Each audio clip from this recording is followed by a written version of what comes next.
আমাদের এই কোর্সের প্রথম চ্যাপ্টারের নাম অ্যাবান্ডন। অ্যাবান্ডন, অ্যাবডিকেট, অ্যাবজিওর তিনটাই অ্যালিটারেশন। অ্যালিটারেশন শব্দের মানে হচ্ছে যেগুলো একইভাবে শুরু হয়, যেমন এখানে তিনটা শব্দই এ বি দিয়ে শুরু হয়েছে। ফরসোয়ার এবং ফরগো এই দুটো অ্যাবান্ডনের সিনোনিম। সোয়ার শব্দের অর্থ হচ্ছে শপথ করা, আর ফরগেট হচ্ছে ভুলে যাওয়া। তো আপনি যদি একত্র করেন ফরগেট প্লাস সোয়ার, তার মানে হচ্ছে শপথ করে ভুলে যাওয়া, তার মানে অ্যাবান্ডন করা।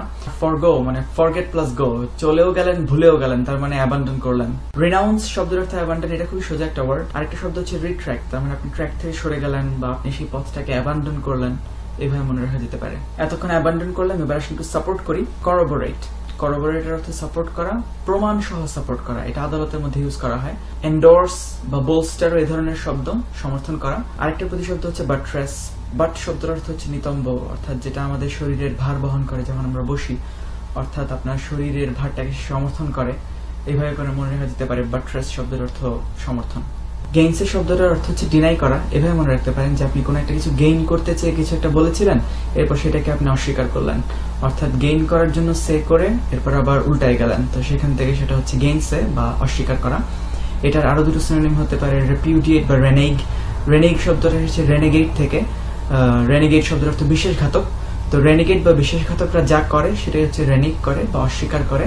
ডিসঅ্যাভাউ শব্দটা এসেছে অ্যাভাউ থেকে। অ্যাভাউ শব্দের অর্থ শপথ করে কিছু বলা, আর ডিসঅ্যাভাউ হচ্ছে শপথ করে এরপর ভুলে যাওয়া বা অস্বীকার করা। অ্যাবনেগেশন শব্দটা এসেছে নেগেট থেকে। নেগেট মানে হচ্ছে ক্যান্সেল করা, সেখান থেকে অ্যাবনেগেশন শব্দের অর্থ হচ্ছে বিসর্জন দেওয়া। রিজাম্পশন, রি মানে আবার, আর সাম্পশন, অ্যাজাম্পশন শব্দের অর্থ আমরা জানি যে কিছু গ্রহণ করা বা অ্যাসিউম করা, মানে কিছু একটা ভেবে নেওয়া, সেখান থেকে রিজাম্পশন শব্দের অর্থ হচ্ছে পুনর্গ্রহণ করা। অ্যাডহিয়ার শব্দের অর্থ হচ্ছে লেগে থাকা, সেখান থেকে অ্যাডহিয়ারেন্ট হচ্ছে অনুসারী। অ্যাকনলেজ খুব সোজা একটা শব্দ, এটার অর্থ হচ্ছে স্বীকৃতি দেয়া। এতক্ষণ আমরা যে শব্দগুলো দেখলাম এবং সেগুলো ছাড়াও আরো কিছু শব্দ নিয়ে আসেন আমরা একটা কম্বাইন্ড কনটেক্সট দেখি। বাংলাদেশ টিম যখন খারাপ খেলে তখন দর্শকরা তাদেরকে করোবোরেট বা সমর্থন না করে উল্টো অ্যাবডিকেট বা পরিত্যাগ করে। এমনকি তারা যে অদূর ভবিষ্যতে ভালো খেলবে সেই সম্ভাবনাটাকেও তারা অস্বীকার করে বা গেইনসে করে। এমন অ্যাবনিগেশন করলে বা এভাবে প্রত্যাখ্যান করলে তাদের আত্মবিশ্বাস কোথায় গিয়ে দাঁড়াবে ভেবে দেখেছেন?